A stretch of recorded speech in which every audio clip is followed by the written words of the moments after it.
Okay, so people, this is Milo TV. Good morning, good afternoon, good evening to each and every person watching my YouTube channel. By way of introduction, my name is Prince Kojoteria MC Milo, Canada-based Ghanaian journalist who happen to be a blogger. This is my YouTube channel, and the name of the channel is called Milo TV, M-I-L-O TV. Kindly subscribe if today is your first time, like my videos, comment, and then share. Okay, so usually I do videos in our back home language, in our local dialect, but then there are some people calling me, asking me to start doing videos with the English dialect, so they could also hear. We have a lot of people from DR Congo, Namibia, there are so many people elsewhere, Cameroon, Ivory Coast calling. Please, could you do video, using the English language? So I'd like to see if my language is not bad, if my English language is pretty well, so I could continue with it. Now, the current situation in Canada with regards to accommodation is getting worse and worse. It is getting backwards. Pretty much people are finding it very difficult to get accommodation in Canada. Visas are being issued, being an international student or visitors visa holders. They are all getting visas. But where to put your head, where to find an accommodation back in Canada is the problem now, ladies and gentlemen. Now, the Ghanaian community right now in Canada are crying all because of accommodation. I have an Indian friend who informed me, Prince, this is a first test for you Ghanaians. For Indians, it has been there for years and years, but we manage it.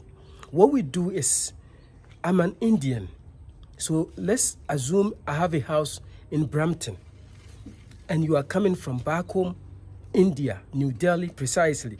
I'll let you come. When you come, I'll accommodate you. We'll live together, maybe go to my basement, regardless if you are with your family or not. Stay there for like 2 or 3 years before you could also start, renting your place, your own place. But unlike Ghanaians, like Matuni Macau, we sort of problematic.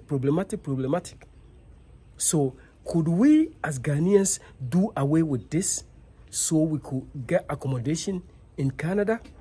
It is very hard. Now, I have a rare estate developer who happened to be Derek Ajayhene.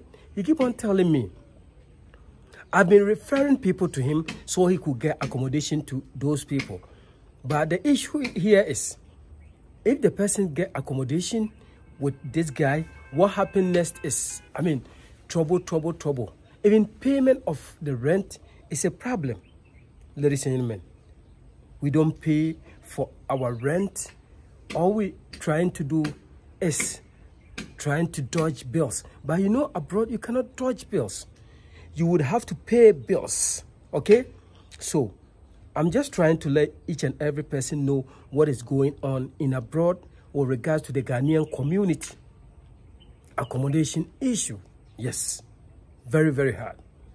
Okay, and one problem I've come to realize is that whoever gets a visa traveling from Ghana to abroad, Canada precisely, wanted to go to Ontario.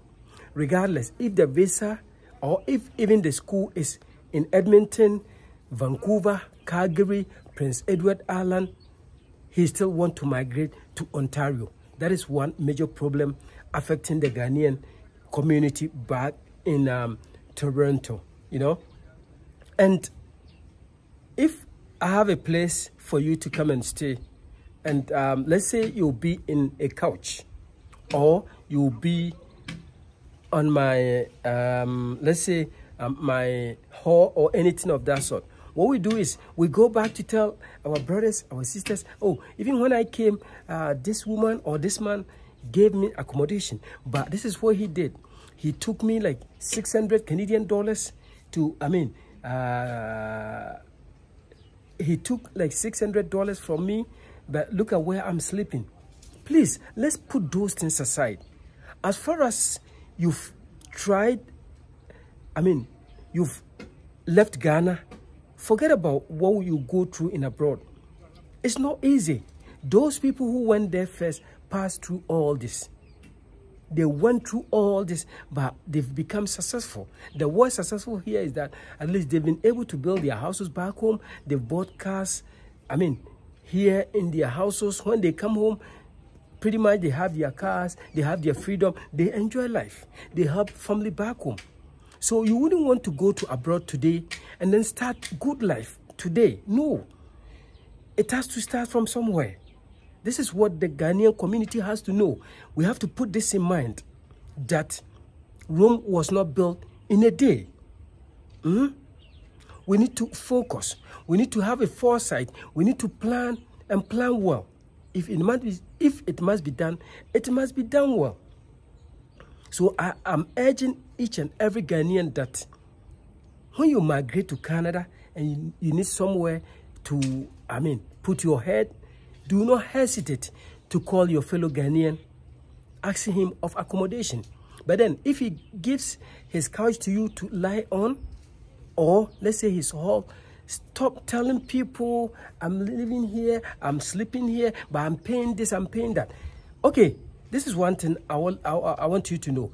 If you have money, you can pay your hotel bills for like 5 months, you can pay for condominium, or you can give the money to Derek Ajehine or any of the agents so he could rent a place for you to go and live there.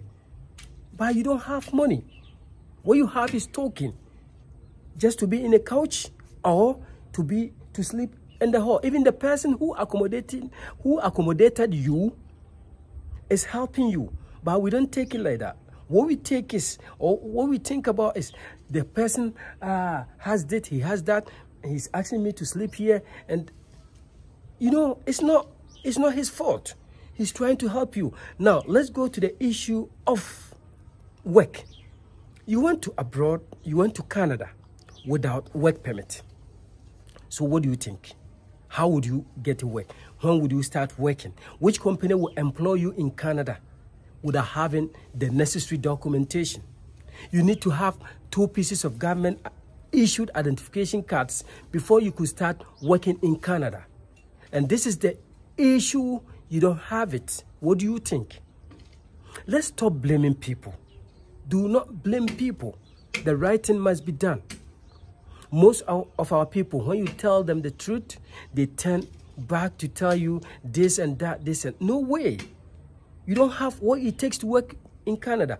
How would you go to a company and tell me, I would like to work with you, meanwhile you don't have what it takes to work here? Ladies and gentlemen, this is Milo TV. Subscribe if today is your first time. Like my videos, comment, and then share.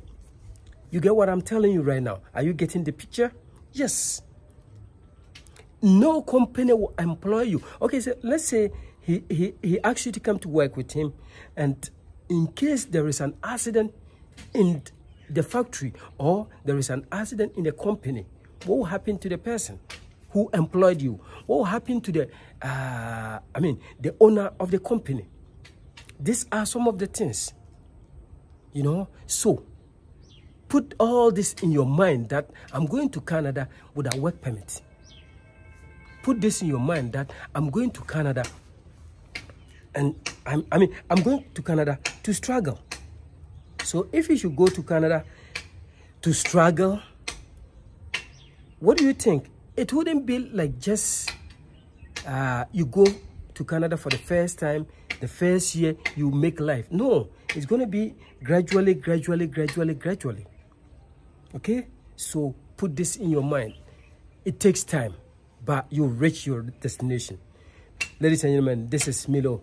My name is Prince Kojitiwi. I am Milo, Canada-based Ghanaian journalist. And for the benefit of those people who keep on asking me to speak English, I've spoken English finally. So just find out, go to the comment section, write if my English is good or bad. This is where I come to the end of today's program. 2, or 3, most people want to go to Canada today and start living a good life tomorrow. That will not be possible. You can't go to Canada today and get your papers tomorrow.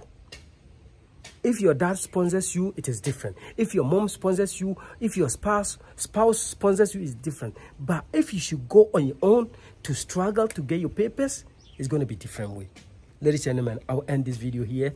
Continue the next time. My name is Prince Kojite. We are Canada-based Ghanaian journalist and a blogger. My YouTube channel is Milo TV. Basically, we talk about Canada. Pretty much, I'm here on vacation. So enjoy my videos.